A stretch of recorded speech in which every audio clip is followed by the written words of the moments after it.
नमस्कार, मैं रहबर सी बारी। मिडिल ईस्ट व देश दुनिया की अन्य खबरों के साथ एक बार फिर से मैं आपके सामने हाजिर हूँ। लेकिन इससे पहले आपसे विनती है, रिक्वेस्ट है, दरख्वास्त है कि अगर आपने हमारे चैनल को सब्सक्राइब नहीं किया है तो सब्सक्राइब करें और ज़्यादा से ज़्यादा लाइक करें और शेयर करें। शुरुआत करते हैं आज की सबसे बड़ी खबर से। अमेरिका के मौजूदा राष्ट्रपति जो बाइडेन जो हैं वो जाते जाते पूरी दुनिया को तीसरे विश्व युद्ध के मुहाने पर खड़ा करके जा रहे हैं। बीते दिनों ही उन्होंने यूक्रेन को लंबी दूरी मार करने वाले बैलिस्टिक मिसाइल के इस्तेमाल करने का परमिशन दे दिया था। इसके साथ ही कई अरब डॉलर की इमदाद भी सहायता भी उन्होंने यूक्रेन को दिया था ताकि वो ज़्यादा से ज़्यादा हथियारों को दूसरे देशों से खरीद सके, जिससे कि उन्हें ज़्यादा ज़्यादा कमीशन भी मिल सके। और यूक्रेन ने उन बैलिस्टिक मिसाइलों का प्रयोग भी किया और 2 दिन पहले ही यूक्रेन ने 5 या 6 बैलिस्टिक मिसाइलें अब रूस के ऊपर मारी भी।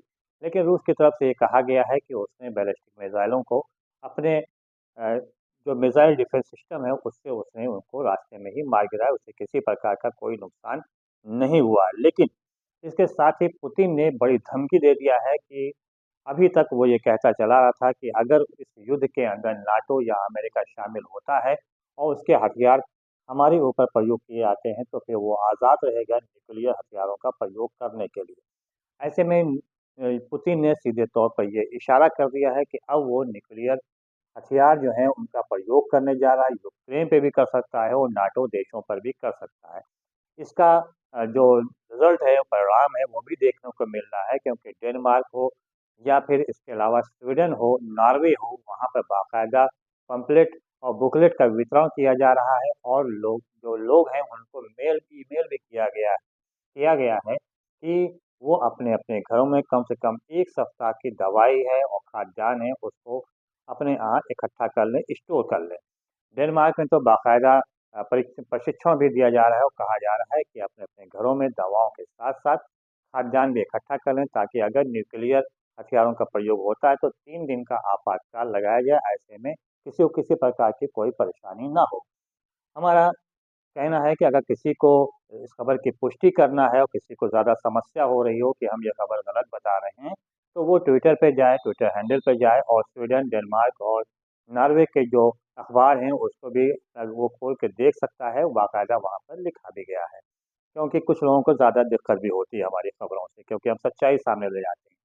बहरहाल, हमें उनसे कोई परेशानी भी नहीं है क्योंकि ऐसे लोग दुनिया में बहुत पाए जाते हैं जिनको सच्चाई हज़म जल्दी नहीं होती है।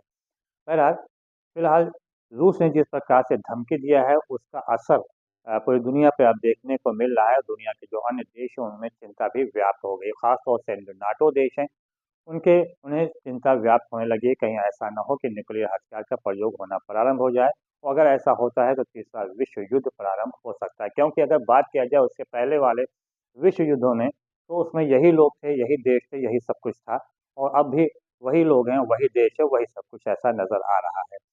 और इसको देखते हुए रूस ने सीरिया में अपनी सक्रियता बढ़ा दिया है, अपनी ताकत बढ़ा दिया है क्योंकि सीरिया में रूस का सैनिक बेस सिस्टम है, वहाँ पे सैनिक बेस उसने बना रखा है और वहाँ पर उसने ताकत बढ़ानी शुरू कर दिया है।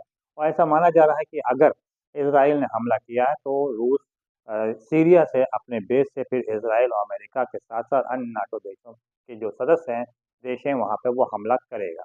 इसको देखते हुए चारों तरफ चिंता व्याप्त हो गई है और लोगों की निगाहें अब पुतिन के उस कदम की तरफ बढ़ गई हैं कि आखिर वो अब कौन-सा नया कदम उठाने जा रहे हैं। बात किया जाए मिडिल ईस्ट में तो मिडिल ईस्ट में सब कुछ पहले ही जैसा है।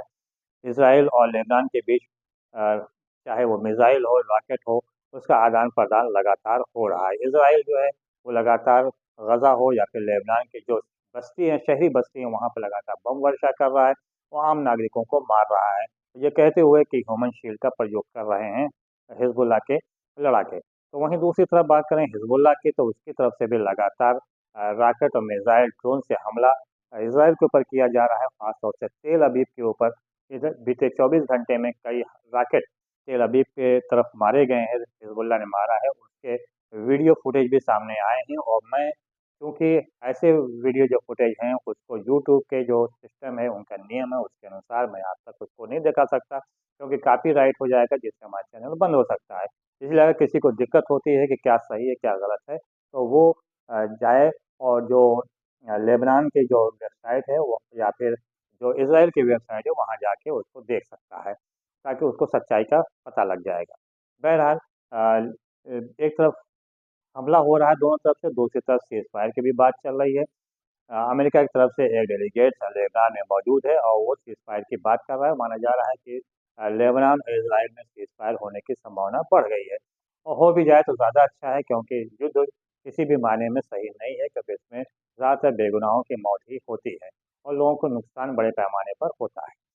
फिलहाल आने वाले समय में और क्या होने जा रहा है, इसके लिए इंतज़ार कीजिए और हम नई खबरों के साथ एक बार फिर से हाज़िर होंगे।